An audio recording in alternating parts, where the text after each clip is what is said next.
এখানে নিয়ে নিচ্ছি একটু সুজি আর দেব টক দই।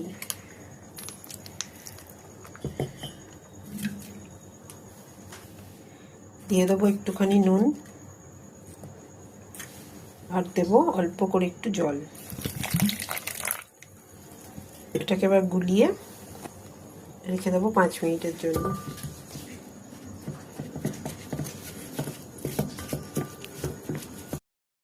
এর মধ্যে দিয়ে দেবো গাজর, ক্যাপসিকাম, পেঁয়াজ, লঙ্কা, ধনেপাতা। এগুলোকে হালকা করে একটু গ্রাইন্ড করে নেবো, অথবা একদম ছোট ছোট করে চপ করে নিলেও হবে। সেম মিক্সিং জারেই এই সুজিটা দিয়ে দেবো। এবার সুজিটাকে একটু গ্রাইন্ড করে নিতে হবে। গ্রাইন্ড করার পর এরকম একটা টেক্সচার হবে। আমি এখানে ফ্রাই প্যান বসিয়ে দিয়েছি। এবার একটুখানি হোয়াইট অয়েল ব্রাশ করে নেব।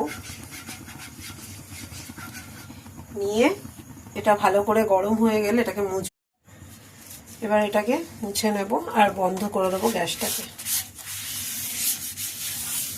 এবার এটা একটু ঠান্ডা হবে, তারপরেই যে ব্যাটারটা বানালাম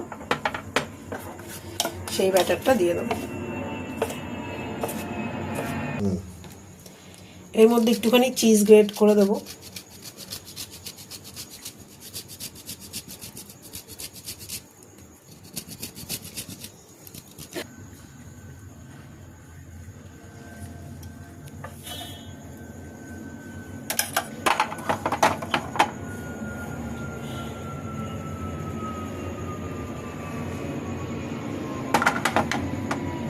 এটা আস্তে আস্তে টেনে যাবে। আমার এটা হয়ে গেছে। এবার এটাকে আস্তে আস্তে তুলে নিতে হবে। কি সুন্দর উঠে গেল। এর মধ্যে দিয়ে দেবো একটুখানি স্বাদ মতো নুন, দেবো একটু চাট মশলা। এটা দিয়ে ভালো করে মিক্স করে নেব।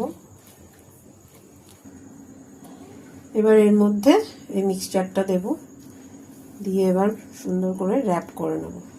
তারপরে বাটারে এটা হালকা করে ফ্রাই করতে হবে।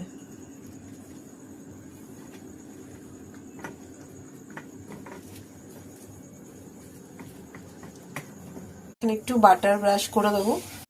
আমার কিন্তু এই স্ন্যাক্সটা একদম